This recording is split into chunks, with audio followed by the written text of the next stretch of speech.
धीरेन्द्र शास्त्री की बातों में दम, वो भगवान लहरा देंगे धरती में, गाड़ देंगे बजरंगी के चेले हम। वो भगवान लहरा देंगे धरती में, गाड़ देंगे बजरंगी के चेले हम। पहुंच गए हम। आओ वीडियो वाला डालो।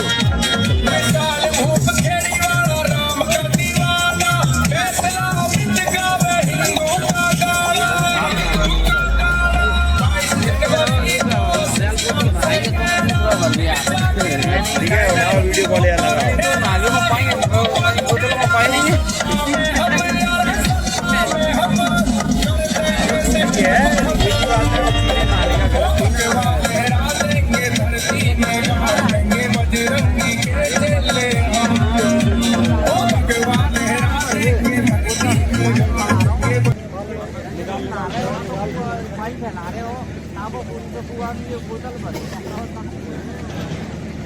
लाइट जलाओ।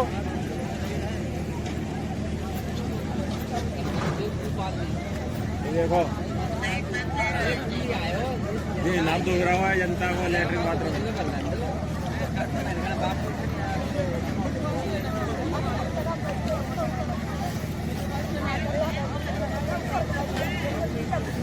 पहुंच गए भाई, हम तो बस नहीं है महाराज जी नहीं पहुंच गए।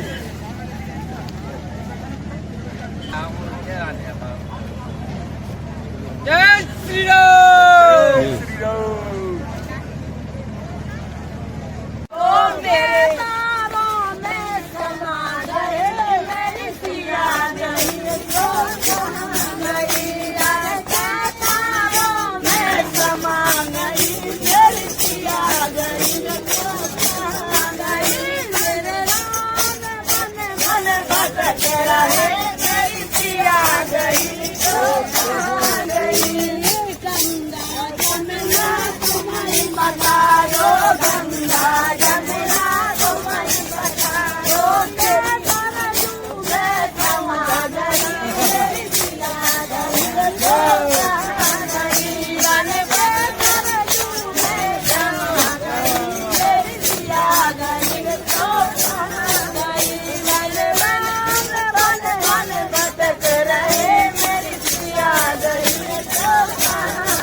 बता दो मेरी लाश पे बैठ गई, मेरी पिया गई तो कहाँ गई, बन बन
विनती है, नव निवेदन है और शौचालय लगा गया है बाहर, उस यूज कीजिए।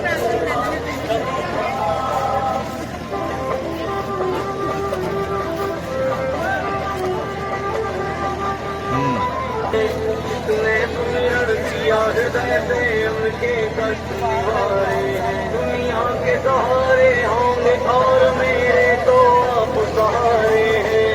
हम बागेश्वर धाम के हैं, बागेश्वर धाम हमारे हैं। आपसे ही तो आप है, आप विश्वास है, चरणों से लिपटा है, नाथ है।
सीता सहित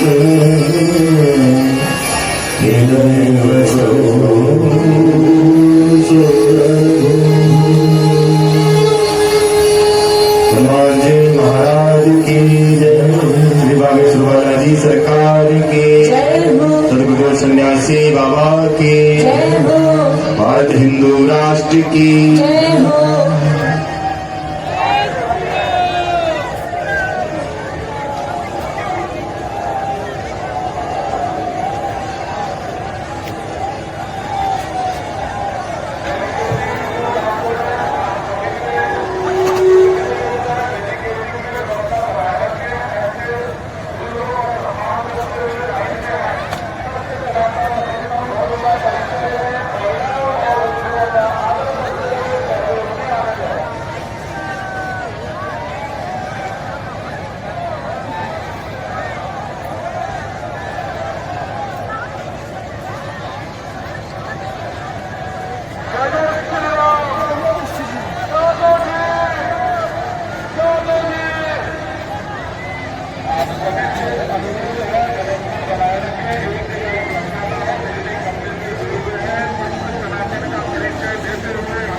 सभी लोग जो खड़े हैं, हमारी प्रार्थना है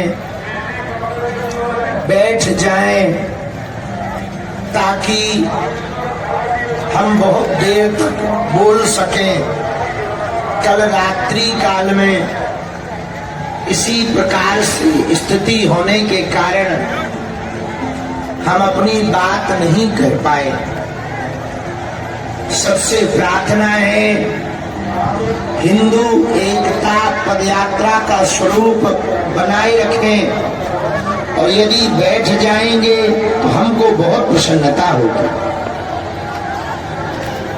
क्योंकि हमारे गले में उतनी हिम्मत नहीं है धूल बहुत भर गई है फेफड़ों में। हमारी प्रार्थना है तुरंत बैठ जाएं। आप जब तक बैठेंगे नहीं हम बोलेंगे नहीं।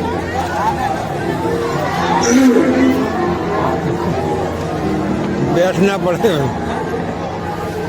बैठेंगे नहीं तब तक बोलेंगे नहीं, बैठेंगे नहीं तब तक बोलेंगे नहीं।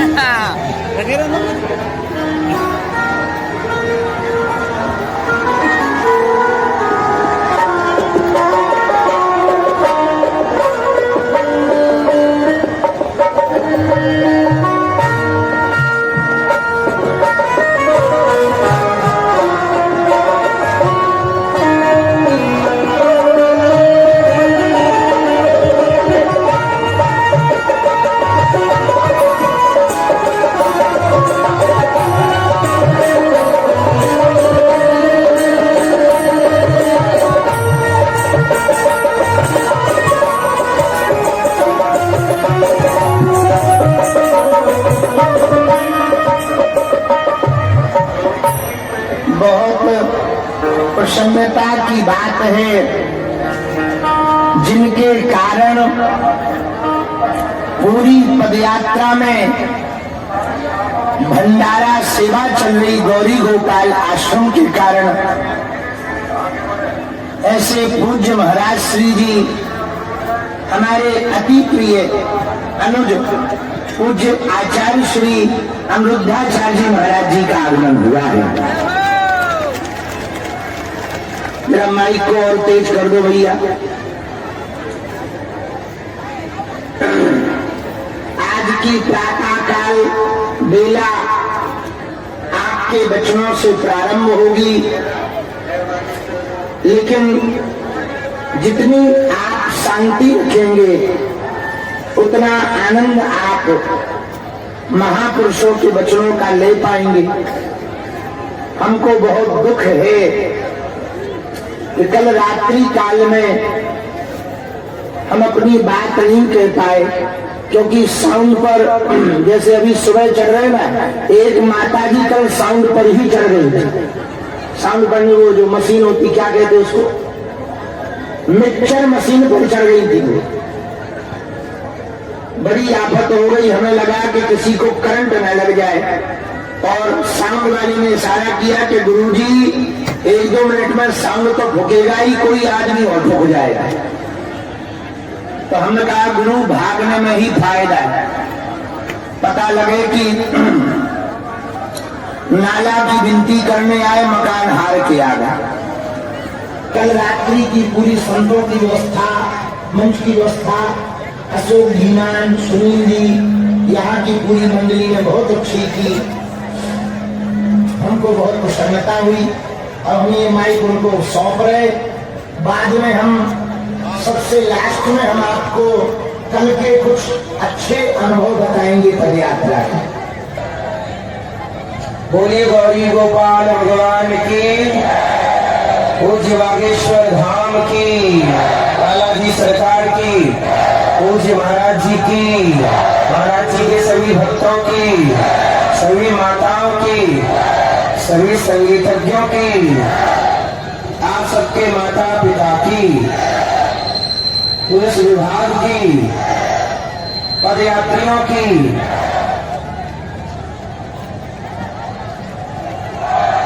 गुरु महाराज की। कैसे हैं आप लोग? यात्रा अच्छी चल रही है? यात्रा क्यों चल रही है? क्या चाहते हो कि पहले गाय को पूजा जाता हो, उस देश में गौ हत्या अच्छी लगती है क्या? तो कैसे बंद होगी? गौ हत्या बंद करना है तो भारत को हिंदू राष्ट्र बनाना होगा। क्या बनाना होगा? हिंदू राष्ट्र की जरूरत है। लव जिहाद समाप्त करने की जरूरत है कि बढ़ाने की? समाप्त करने की। सब बुराइयां तब ठीक होंगी, मूल में है हिंदू राष्ट्र। मूल में क्या है? हिंदू राष्ट्र। हम सब हिंदू राष्ट्र कि इस यात्रा में शामिल हैं, सनातन एकता की यात्रा में शामिल हैं। हम सभी सनातनियों को एक होना चाहिए। हम सब किसी भी स्थिति में आपस में न लड़ें। अभी कुछ गद्दारों ने, भारत के कुछ गद्दारों ने अभी संतों को आपस में लड़ाने का प्रयास किया था। संतों को आपस में लड़ाने का प्रयास किया। सोचिए, बचिएगा। आज पृथ्वीराज चौहान को खतरा मोहम्मद गौरी से कम था। मोहम्मद गौरी तो हरा ही नहीं पाया पृथ्वीराज को। पृथ्वीराज किसके कारण मोहम्मद गौरी के हाथ लगे? जयचंद के कारण। बात समझ में आई? कई बार मोहम्मद गौरी को पृथ्वीराज ने हराया, लेकिन जब अपनों ने गद्दारी की तो पृथ्वीराज की आंखें फूट गई। जरा सोचिएगा, अपनों ने गद्दारी ना की होती तो क्या संयोगता को जिंदा जलना पड़ता इसी दिल्ली में? इसलिए आप सबसे मेरी प्रार्थना है कि किसी भी परिस्थिति में ऐसे जयचंदों की बातों में न आइए और संत लोग आपस में, हम संत भी, आप भी, हम सब सनातनी मिलजुल के रहें। हमारे बीच में कोई आता है और हम सबको लड़ा के चला जाता है। किसी भी परिस्थिति में हम सबको एक रहना है। ये उंगलियां कितनी है? पर ये क्या है? ये मुठिका है। मुठिका एक महाकपि हनी। ऐसे मारोगे ना चोट कम लगेगी, और ऐसे मारोगे तो दांत ही टूट जाएंगे। तो ऐसे बिखर के रहोगे ना ताकत कम हो जाएगी, और ऐसे रहोगे तो ताकत बढ़ जाएगी। ताकत को बढ़ाना है तो ऐसे रहो। कैसे रहोगे? बनाओ। मुठिका हनुमान जी गए तो मुठिका एक महाकपि हनी। हनुमान जी लंका गए ना, एक राक्षसी ने रास्ता रोक लिया। रुक रुक रुक, मोर आहार जहां लगी चोरा। तात मोर अति पुण्य बहुता, देखो नयन राम कर दूता। मेरा बड़ा पुण्य जाग गया कि मैंने राम के दूत का दर्शन कर लिया। कुछ लोग बातों से नहीं मानते। हनुमान जी ने एक मुठिका मारी, मान गई। उस बातों वाली नहीं है, उसका लातों वाली है। इसलिए सनातनियों को बातों से समझा दो। भैया भैया देख, हम सनातनियों को आपस में मत लड़ा, समझ जा बातों से। जब बातों से नहीं माने तो फिर जैसे माने। बात समझ में आ रही है? तो आप लोग अब यहाँ से यात्रा में अच्छा लग रहा है ना? कोई कमी तो नहीं है? कोई दिक्कत तो नहीं हो रही है? कोई दिक्कत नहीं। आप लोगों की अपनी क्या डिमांड है? क्या चाहते हो? क्या चाहते हो? भारत क्या हो? भारत क्या हो? हिंदू राष्ट्र हो। हम पूज्य महाराज जी को साधुवाद देंगे, पूज्य श्री धीरेन्द्र कृष्ण शास्त्री जी को, पूज्य बागेश्वर धाम पीठाधीश्वर पूज्य महाराज जी को, कि आपने इस देश में एक नई क्रांति लाकर के खड़ी कर दी है। इसलिए पूज्य बागेश्वर धाम सरकार ये क्रांतिकारी संत है। ये कौन से संत है? ये क्रांति, ऐसी क्रांतियों से ही इस देश में जब मुगलों के खिलाफ, अंग्रेजों के खिलाफ हमारे गांधी उठा। हिंदुओं के हाथ में गीता भी हो और गांधी भी हो, जो जैसे समझे। गीता से समझेगा तो गीता ले, गीता से नहीं, गीता सुनने के बाद भी तो गांधी चलाना पड़ा। कहाँ गीता से बात बनी? दुर्योधन जैसे लोग कहाँ गीता समझते? दुर्योधन के पल्ले पड़ती गीता, शकुनी के पल्ले पड़ती, तो इनके पल्ले तो गांधी भी पड़ेगा। ये यही भाषा जानते हैं। इसलिए सनातनी के एक हाथ में वेद हो, गीता हो, रामचरितमानस हो, पर दूसरे हाथ में झांसी की रानी के हाथ में क्या था? तलवार। क्यों थी? आत्मरक्षा जरूरी है कि नहीं? इसलिए सनातनियों को अपने धर्म की रक्षा के लिए, धर्मो रक्षति रक्षिता, कई बार हमें करना पड़ता है। देखो, कश्मीर से हिंदुओं को खदेड़ा गया, बोलो हाँ। जब खदेड़ा गया तो सरकारें भी थी, सेना भी थी, पुलिस भी थी, पर बचे क्या? उस समय गीता काम नहीं आती, उस समय तलवार ही काम आती। इसलिए भागने से बढ़िया है कि भाई साहब लड़ो, भागने से बढ़िया है। कहां जाओगे भाग के? हमने पहले भी कहा, कश्मीर से खदेड़े गए तो भारत के कोने कोने आए, बांग्लादेश से खदेड़े गए भारत आए, पाकिस्तान से हिंदू खदेड़े गए भारत आए। भारत से खदेड़े जाओगे कहां जाओगे? इसलिए साहब, जो शेर सर्कस में चला जाता है ना, वो कुत्ते से भी बदतर हो जाता है, क्योंकि मालिक के टुकड़ों में पलता है। और उसे जंगल में छोड़ दो 4 साल बाद तो भूख से मर जाएगा, क्योंकि शिकार करने का टैलेंट भूल जाएगा, शिकार करने का टैलेंट भूल जाएगा। इसलिए जंगल का शेर जंगल का राजा है, सर्कस का शेर जंगल का राजा नहीं है। दोनों शेर, पर एक मालिक के टुकड़ों में पड़ रहा और एक स्वयं बड़ा शिकार कर रहा है। यदि आप अभी ज्यादा सुखी हो गए, सुविधाओं से युक्त हो गए, तो आप भी सर्कस के शेर ना बन जाना। मुसलमान तो रोज तलवार में धार देता है, बकरीद है बकरा काटना है, बकरा तो बहाना है साहब, गर्दनें काटना है। बकरा तो बनाना, धार तो देनी। इसलिए आपको भी, सनातनियों को भी हम ये नहीं कहते कि तुम किसी की गर्दन काट दो। हमारे यहाँ अहिंसा की बात है, हम किसी को मारना नहीं चाहते, हम किसी को छेड़ते नहीं है, पर हमें कोई छेड़ेगा तो छोड़ेंगे भी नहीं। ये जज्बा होना चाहिए सनातनियों का। क्यों जी? इसी से आप बचोगे। इसलिए आपके घर में डंडा है कि नहीं? केवल डंडा? कल को जरूरत पड़ी तो कश्मीर की तरफ भाग जाओगे, कश्मीरी हिंदुओं की तरफ भागोगे कि लड़ोगे? लड़ना भी है और जरूरत पड़ने पर लड़ करके अपने राष्ट्र की रक्षा भी करनी है। भारत माता की, भारत माता की, हिंदू राष्ट्र की, सनातन पदयात्रा की, पूज्य महाराज जी की, आप सभी भक्तों की, गौरी गोपाल भगवान की, पूज्य बागेश्वर धाम की, बालाजी सरकार की, भारत माता की।